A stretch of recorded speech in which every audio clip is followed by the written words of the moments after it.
Baik, terima kasih pada Ibu Titi yang telah memberikan kesempatan pada kami.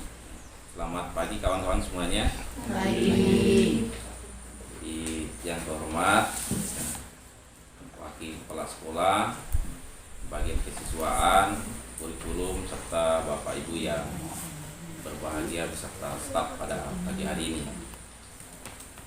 Dalam kesempatan ini, saya sangat mengapresiasi pada Bapak Ibu sudah hadir, berpartisipasi. Saya senang bisa berjumpa. Kita selalu hadir seperti ini, senantiasa untuk membicarakan sesuatu yang berharga untuk kemajuan kita di sekolah ini. Walaupun kadang-kala ada hal-hal yang mungkin kita kurang mengerti, bisa dipertanyakan. Kan beberapa hari yang lalu itu memberikan pemahaman kepada guru tentang pentingnya progres dan pemahaman terhadap diklat itu, baik pencegahan terhadap anak maupun kegiatan yang dilakukan oleh guru dalam proses pembelajaran berkaitan dengan literasi dan numerasi yang ada di sekolah. Oleh sebab itu, pada kesempatan ini kita melaksanakan pengimbasan kegiatan tindak lanjutnya. Nanti kita perhatikan zaman sekarang saja anak-anak itu, kita kasih pertanyaan kecil saja mereka tidak mampu menjawab. Kekurangannya ada kekurangannya. Ternyata kekurangannya adalah kurangnya minat membaca anak-anak. Kita perhatikan, kita kasih catatan ke anak-anak, tapi tak ada tindak lanjut setelah itu. Anak hanya mencatat tapi tidak ada balasan setelah itu. Efeknya apa? Anak ketika memasuki fase di mana fase itu untuk menilai hasil belajar mereka selama 1 semester, ternyata hasilnya nihil, tidak ada. Pengetahuan yang mereka terima, mereka harus dapatkan itu ternyata tidak ada. Karena itu tadi, mereka hanya diberikan catatan, tetapi mereka tidak diberikan tindak lanjut setelah itu. Akibatnya apa? Contoh seperti tadi pelajaran agama, cuman bahasa kecil, hafalan sedikit. Itu kata orang itu kalau dalam kehidupan masyarakat itu kebiasaan udah dipakai lah, udah kedengeran, udah lazim lagi lah kata orang, udah asing, udah enak. Tapi itu pun mereka masih tidak tahu. Karena apa? Mereka hanya dicekoki dengan hal-hal catatan, tapi tidak ada tindak lanjut setelah itu. Efeknya ujung-ujungnya mereka dalam berhitung. Contoh perhitungan saja, saya pernah tentang zakat mal, zakat fitrah itu 5 kali 3 berapa, mereka ngitung tangannya itu 5 kali 3 saja tidak tahu. Untuk seperti kita tengoklah sehari-hari seperti membaca undang-undang, ya kan? Kita baca undang-undang tuh masih ada bahasa-bahasanya yang nambah, yang kurang. Leluhur, daulat kedaulatan, merdeka kemerdekaan, jadi nambah mereka. Ternyata yang salah apa? Ternyata yang salah itu kurangnya membaca. Dimintakan dalam setiap pembelajaran diusahakan itu mereka diberikan waktu untuk membaca, dan guru di situ juga mendampingi. Jangan hanya anak dicekokin tulis, gurunya tidak di tempat. Nah itu, dia itu tidak diberi arahan. Ini maksudnya gimana? Ini maksudnya seperti ini. Itu dijelaskan lagi kepada anak-anak. Jadi setelah mencatat itu bagusnya guru itu menjelaskan apa yang dicatat sama siswa. Dicatat. Ada tindak lanjutnya setelah itu, kata orang. Yang dilakukan masalah itu sudah sangat betul. Permasalahan gimana cara kita nih, mengatasi hal yang seperti itu di sekolah kita ini kan? Karena itu terjadi di sekolah kita, memang. Pengalaman kita di kelas mungkin hampir sama dengan Pak Putra, khusus yang kelas bawah lah kan. Kalau yang kelas atas mungkin udah agak lumayan lah berhitungnya gitu kan. Tapi kalau yang kelas bawah tuh, kalau Bapak Ibu guru yang masuk ke sana dan pernah ngetes, tuh, ya memang kita sebagai guru gimana sih cara kita di kelas biar misalnya nih ketika kita menjelaskan anak tuh main asik dengan sendiri dengan kondisi dia sendiri di sana, kan tidak bisa kita diamkan. Kan kayak gitu. Nah, ya gimana teknis kita lah. Kalau saya sih biasanya saya panggil, atau saya tanya what is your name biasa gitu kan, biar dia kaget gitu kan. Kadang begitu tanya what is your name dia pun bingung kan harus kanan ya gitu. Membangkitkan konsentrasi dia biar mereka bisa fokus. Dan teknik yang lain kan mungkin beda lah ya.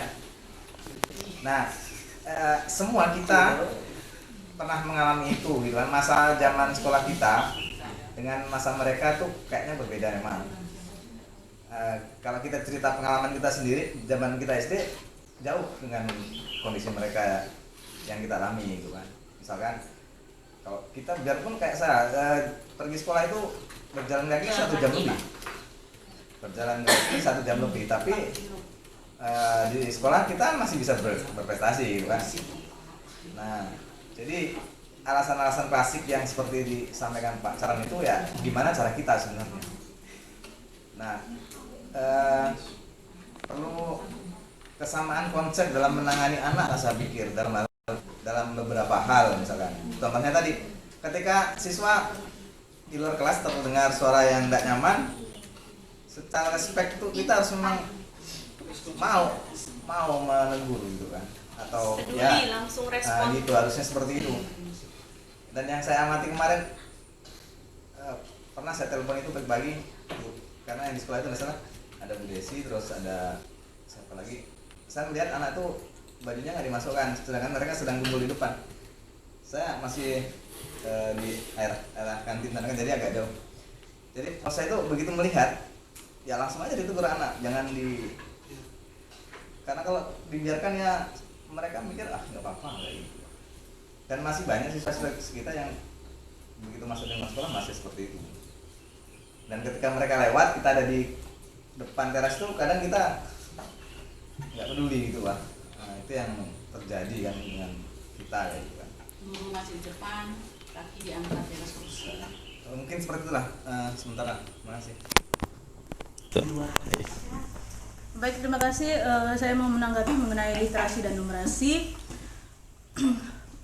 Kita pahami bersama bahwa memang seperti yang disampaikan oleh tadi Bapak Caran, bahwa pola asuh itu mempengaruhi sekali, sangat amat sekali mempengaruhi.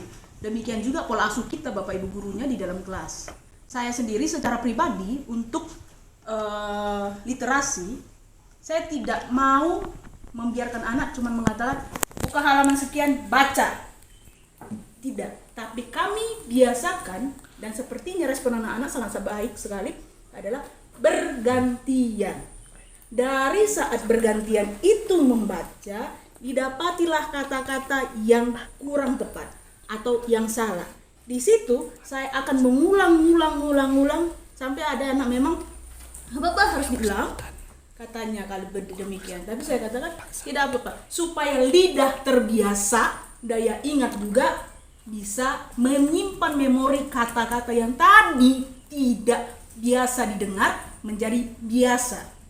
Demikian juga halnya dengan numerisasi. Biasanya kalau di kami itu ya pada dasarnya karena kami atau pelajaran saya itu agama, yang kami gunakan adalah perhitungan nilai saat pengoreksian. Ada banyak anak seperti yang dikatakan Pak Putra tadi, 5 kali 3 itu tidak bisa. Tapi cara yang saya lakukan adalah anak-anak, Bu, pinjam HP. Oh tidak, saya minta mereka hitung dulu, kemudian saya ajari satu persatu di papan tulis. Saya ajari satu persatu perkalian singkat atau perkalian tingkat rendah yang memang harusnya mereka tahu, tapi mereka tidak tahu. Akhirnya ya campur-campur lah pembelajaran. Tapi tidak apa-apa bagi saya. Hal-hal sederhana karena seperti angka Romawi juga mereka tidak paham, saya jadikan PR. Satu lingkaran penuh tidak mengerti, saya ajari satu putaran ini 360 derajat. Kalau setengahnya berapa, saya ajari perlahan-lahan, saya contohkan di depan sehingga anak-anak pun jauh lebih paham. Mungkin seperti itu salah satu trik yang saya gunakan di dalam pembelajaran, sehingga tidak yang dibiarkan, harusnya ada memang itu tadi pola asuh atau pendampingan itu tadi memang penting. Jangan kalau mencatat nih, saya tidak mau yang namanya anak-anak cuma mencatat di papan tulis. Enggak, saya lebih suka mendikte nanti ada kata-kata tertentu saya itu akan tulis di papan tulis atau akan saya ucapkan satu-satu kata. Karena apa? Anak-anak ini sering juga tidak mengerti. Seperti tadi yang dikatakan Bapak Ibu guru, kalimat atau kata nya dan ya itu mereka tidak mengerti. Nya dan ya itu tidak paham dia. Jadi itu yang saya lakukan sepanjang selama ini saya mengajar. Sekian, terima kasih. Jadi menanggapi lebih lanjut apa yang telah disampaikan oleh Bu Erti, bahwa memang apa yang kita ajarkan di kelas jangan hanya terpatok kepada pelajaran apa yang kita ajar, karena memang kita sebagai guru juga harus pandai untuk mengintegrasikan pembelajaran dengan pembelajaran yang lain. Contohnya misalnya di pembelajaran bahasa Inggris itu mereka menyebutkan angka-angka dalam bahasa Inggris seperti itu. Memang materinya sudah bukan itu lagi sebenarnya, tapi bisa disisipkan. Misalnya menyebutkan nilainya dapat berapa, seperti itu. Breaking model gitu Ya, dalam bahasa Inggris. Atau ketika pembukaan sebelum pembelajaran. Saya berharap dengan Bapak Ibu sekalian, ya, kegiatan literasi numerasi ini berkaitan untuk peningkatan minat baca siswa, ya, dan berhitung. Ya. Bagaimana kita di sekolah yang tercinta ini, ya, untuk membiasakan siswa, ya, untuk sering membaca, baik itu di sekolah maupun di rumah. Nah, di sisi lain, di ruang kelas, di pojok-pojok kelas, ya, juga bisa dibuat kesepakatan kelas, ya, bagaimana suasana kelas itu bisa dimanfaatkan dengan sebaik mungkin. Ya, ada bacaan-bacaan yang sifatnya memotivasi siswa dan memberikan semangat untuk siswa untuk membaca hal tersebut.